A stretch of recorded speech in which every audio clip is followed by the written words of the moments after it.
It's just after 5 in the morning in Danang. Most of the city is still asleep. But here on the coast, the day has already begun. I came here to photograph a sunrise, but what I found was something better.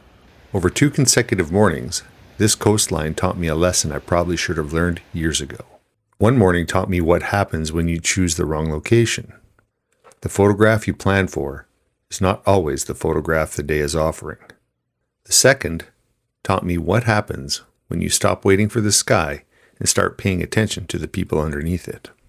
2 mornings, 1 coastline, and a few honest frames. I arrived in Danang at midday and did what I always do when I arrive somewhere new. I walked. Not to photograph, but to read the location. A photograph begins long before the camera comes out of the bag. It starts with observation, light, direction, movement, and a lot of questions. The beach in front of my hotel looked promising. Round basket boats scattered along the sand. A clear eastern horizon. Early access. Everything about it suggested tomorrow morning's photograph was already waiting for me. The plan seemed simple. Get up before dawn, photograph the boats, watch the sunrise over the South China Sea, come home with a photograph. The next morning, my alarm goes off at 4. Coffee, camera bag, tripod over my shoulder, the familiar routine. By 4:30, I'm standing in the same stretch of beach I walked the afternoon before. Tripod down, camera on the head, zoom at the wide end. I'm ready. And the first frame on the LCD tells me everything I need to know. The location is wrong. Not slightly wrong, fundamentally wrong. The hotel district behind me is leaking artificial light onto the beach. Walkway lights, parking lot lights, balcony lights, each one insignificant on its own. Together, they completely change the foreground. The boats are illuminated from the wrong direction. Hard shadows fall underneath them. The first glow of dawn is competing with the resort lighting, and dawn is losing. This is not a filter problem. The graduated ND cannot solve it. The CPL cannot solve it. The camera isn't the problem. The location is. Sometimes the answer isn't another adjustment. Sometimes the answer is moving your feet. I make a few frames anyway, not because I think they're going to work, because sometimes failure deserves documentation too. The LCD confirms what my eyes already know. The foreground is contaminated. The shadows are harsh. The atmosphere is gone. By the time the sky begins to brighten, joggers are appearing along the shoreline. Tai Chi groups are gathering on the sand. Vendors are setting up for the day. The beach is waking up.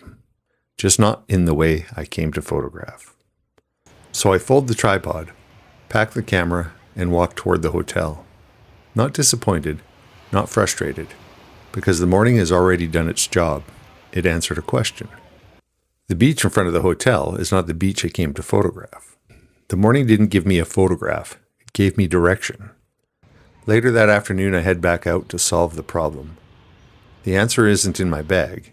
It's somewhere further down the coast. The further I walk from the hotel district, the more the coastline begins to change. The crowds thin out, the traffic fades, the resort towers become smaller behind me. The beach feels less managed, less curated, and more real. Then I notice movement in the bay, a handful of round boats moving across the water. Men standing beside plastic tubs on the sand. Small catches coming ashore, mostly shrimp. Nothing dramatic, nothing that would stop most tourists, but enough to stop me. I stand there for 20 minutes and watch. A boat arrives, shrimp are unloaded, a conversation happens, the boat heads back out, then another follows. There is enough activity to make photographs, and there's enough activity to make me curious. This place feels different, less polished, less organized, more alive.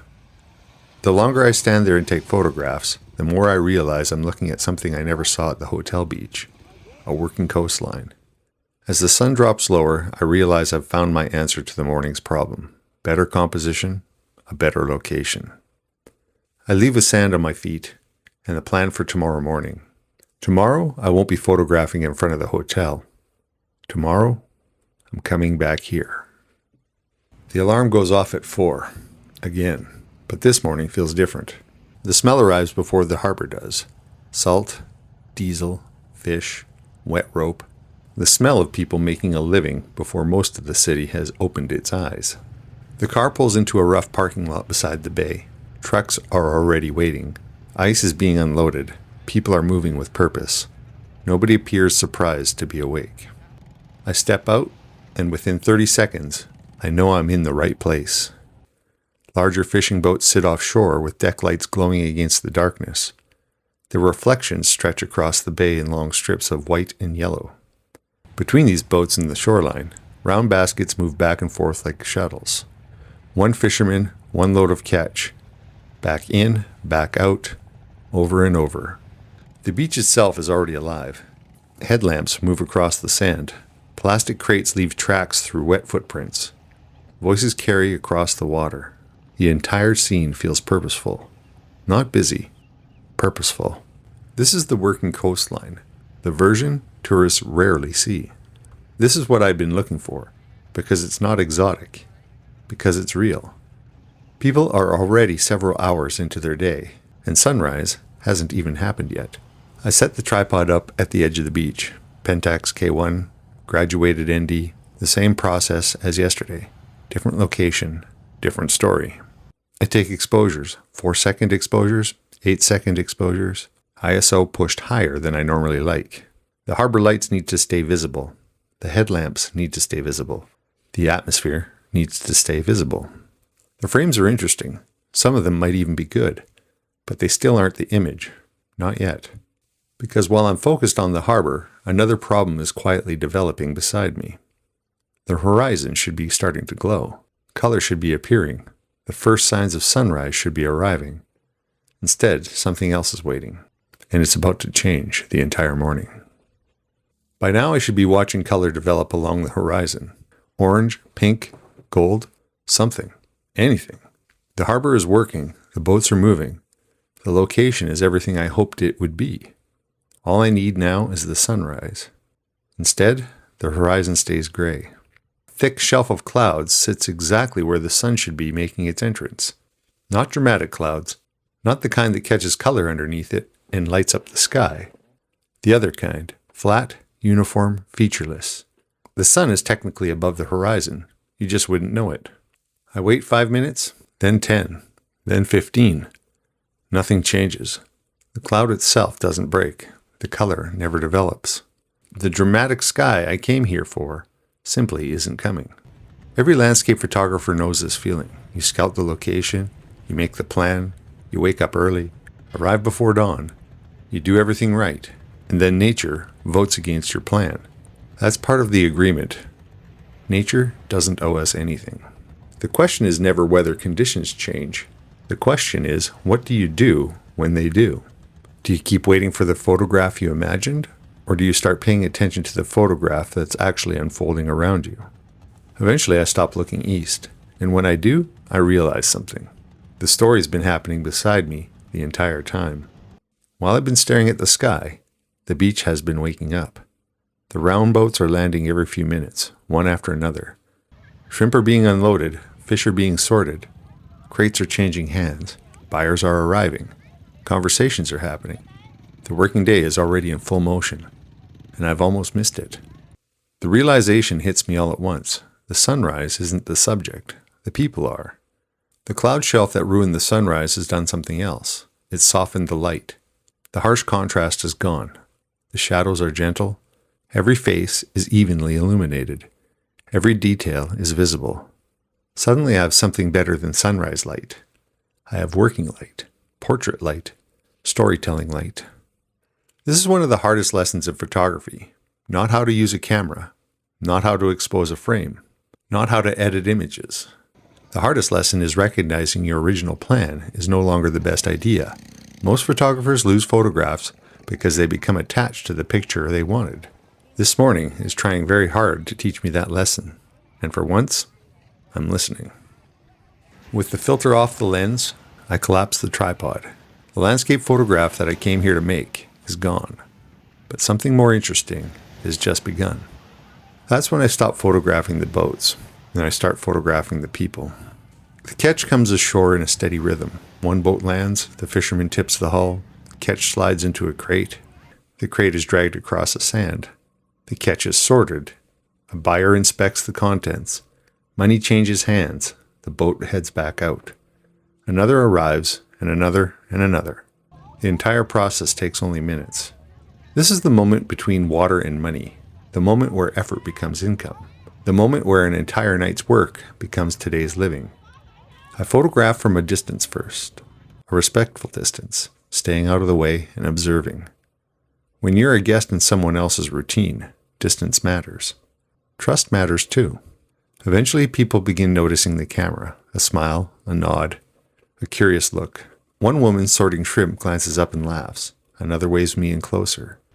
A fisherman waves me in towards his catch, proud of what he's brought ashore. And just like that, everything changes. Permission changes photographs. A person who chooses to be photographed gives you something candid photography rarely does: participation, trust, and presence. You can feel the difference. The camera doesn't create that connection. It simply records it. By 6:30, I have a collection of photographs I never planned to make. Long exposures from the harbor, round boats crossing the darkness, portraits, working hands, morning transactions, faces, and stories. The funny thing is, if the sunrise had arrived exactly the way I wanted, I probably would have missed most of them. There's a specific quality to a working coastline before dawn, not in just the light, but in the people, in the rhythm, in the honesty of it.